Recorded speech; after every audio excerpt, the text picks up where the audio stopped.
We have an engineering puzzle for you. Let's set it up. First, here's just one of the hundreds of millions of nanoscopic charge-trap flash memory cells used to store information in your smartphone, computer, tablet, and dozens of other devices. Second, it's composed of three functional sections: a gate, a charge trap, and a channel, with dielectric barriers used to separate each section. Third, this memory cell can be used to store one bit of information, either a 0 or a 1, using electrons in the charge trap. If there are electrons on the charge trap, it's a 0. If there are no electrons, it's a 1. And fourth, solid-state drives worked this way about a decade ago. So the puzzle is, how do we increase the storage capacity of this one charge trap memory cell so that it can store a value from 0 to 7, or 3 bits of information, instead of just 0 or 1, or 1 bit of information? In other words, how can one memory cell with a single charge trap be manipulated or engineered so that it can store 3 bits of information or one of 8 different values? By the way, there are hundreds of millions of memory cells inside just one of these flash memory microchips. And there are 18 of these microchips inside this particular enterprise-class solid-state drive from KIOXIA. It's rather fitting that KIOXIA was willing to sponsor this video, because under their company's former name, Toshiba Memory, they invented NAND-Flash memory in 1987. But we'll discuss them more later. To start, let's give a little more context. This insanely small memory cell is just one of hundreds of millions of memory cells on your smartphone, which are organized 100 layers tall, 40,000 columns wide, and 50,000 rows down. The overall structure is called 3D NAND. Here's a sheet of paper and a 1 euro-cent coin so you can get a sense of the height and scale of these cells. Let's zoom back into an individual memory cell. This memory cell is composed of concentric cylinders which are a result of manufacturing these cells in vertical columns. Let's focus on a cutaway of the cylinder to make it easier to visualize and understand what's happening. As mentioned before, here we have the gate, the charge trap, and the channel, and each of these sections is separated by a dielectric that acts as an electric insulator and prevents the flow of electrons between sections, but allows electric fields to pass through. In the center is a non-conductive material called core filler, but it's just there for structural support and not much else, so we're going to remove it. The first step for solving our puzzle is that we have to understand how this memory cell reads out information.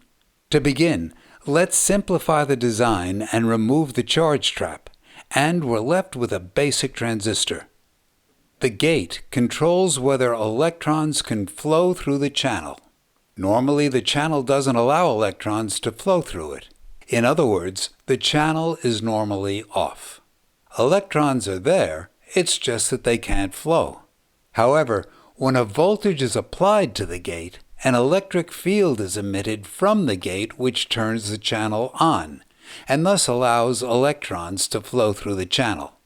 The minimum voltage required to turn on the channel is called the threshold voltage, which is a key term that'll get used a lot in this episode. Understanding this concept is important.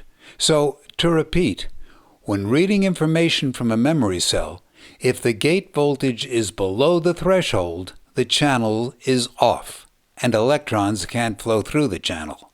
But when the gate voltage is above the threshold, the channel is on, and electrons can flow through it. What we've covered are some transistor basics, which makes sense as this charge trap flash memory cell evolved from a floating gate transistor and transistors in general. Now, let's put the charge trap back into the middle to turn the transistor into a memory cell. When we place electrons or charges onto the charge trap located between the channel and the gate, and when a voltage just above the threshold voltage is applied to the gate, the electrons in the charge trap disrupt the electric field emitted from the voltage on the gate, and the channel is prevented from turning on. In other words, the charges stored in the charge trap inhibit the gate's ability to turn the channel on. In order to overpower the inhibiting electric field caused by the electrons on the charge trap, a stronger voltage on the gate is required.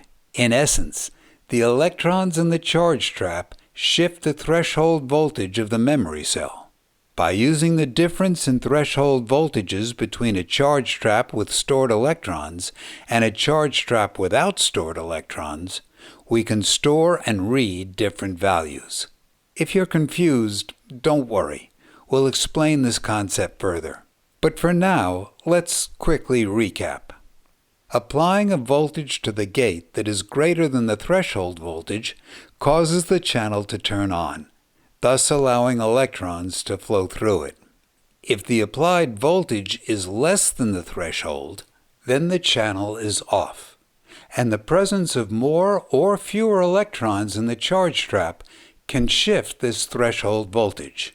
Now, let's demonstrate how we use this phenomenon to store information inside each memory cell. To do that, let's bring back the other parts of the charge trap flash memory cell and duplicate it so that we have two memory cells.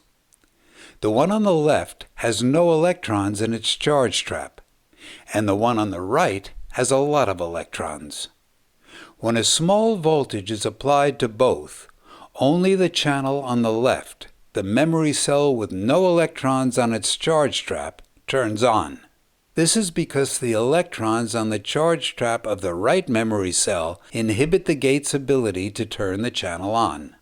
Next, a higher voltage is applied to both gates, and thus the electric field on the right memory cell's gate becomes strong enough to overcome the inhibiting effect of the electrons on the charge trap, and its channel turns on.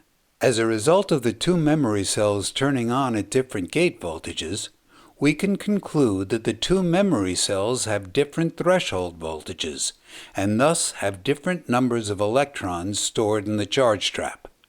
When a charge trap turns on at a small voltage, it holds no extra electrons in its charge trap, and we designate this low level of stored charge as a binary 1. When the charge trap turns on at a higher voltage, it means there are a lot of electrons in the charge trap, and the binary value stored is a 0. Details of this inverted assignment are mentioned in the creator's comments. Let's take a short break and briefly talk about this enterprise-class solid-state drive from KIOXIA. Here's a consumer-class SSD, and here's an enterprise-class SSD.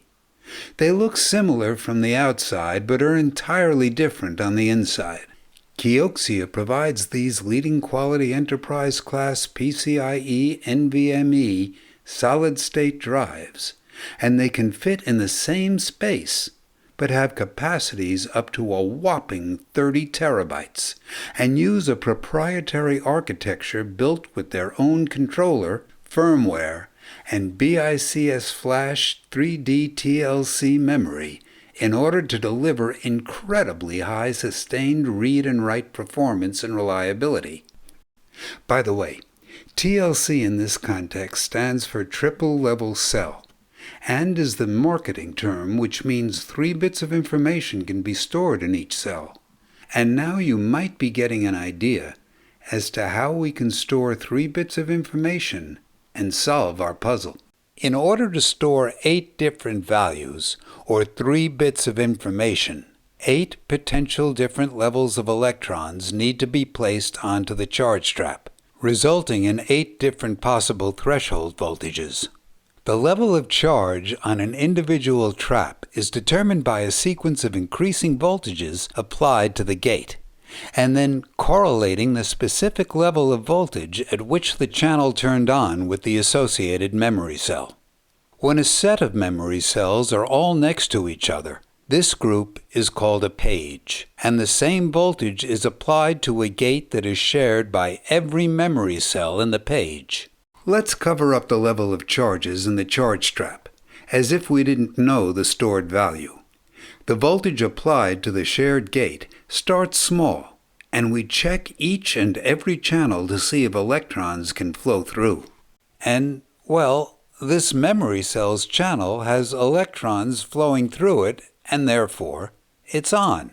That means there are no extra electrons on the charge trap, and a 111 value is stored there. Next, we step up the voltage on the shared gate and check if any other channels have turned on, and we see that this channel is now on. So that means that it has a slightly higher threshold voltage, or just a few electrons on the charge trap, and the stored value is 110. We continue stepping up the voltage and correlate at which voltage each channel turns on, and that gives us the corresponding threshold voltage, which directly relates to the level of stored charges on each memory cell's charge trap and the stored binary value in each cell. This process happens incredibly fast. In order to read information from millions of cells and read the megabytes of data your smartphone goes through, this voltage stepping up cycles thousands of times every second. Fortunately, the memory cells are organized in pages, and every cell in a page shares a common control gate, and thus all information from an entire page is read simultaneously. And now, our puzzle is all pieced together. However, there's another puzzle. How do we add electrons to a charge trap? In other words, how do we write to a memory cell? The solution involves materials that are around 75 to 100 atoms thick, as well as quantum mechanics. So that topic is covered in a separate episode that you can find here. This episode is part of a series of episodes that explore solid-state drives, 3D NAND, and how we save information on smartphones, tablets, or pretty much any device in this day and age. If you want, you can watch this video a second time. And if you do, we recommend you check out the creator's comments in the English Canada subtitles, wherein we include details on dimensions, exact threshold voltages, and other stuff. Thanks again to KIOXIA for sponsoring this video. Additionally, we'd like to thank our YouTube membership supporters and Patreon supporters for helping in our goal of exploring complex engineering concepts. If you want to help this channel, comment below, like this video, and subscribe. Thanks for watching. And don't forget to consider the conceptual simplicity, yet structural complexity in the world around you.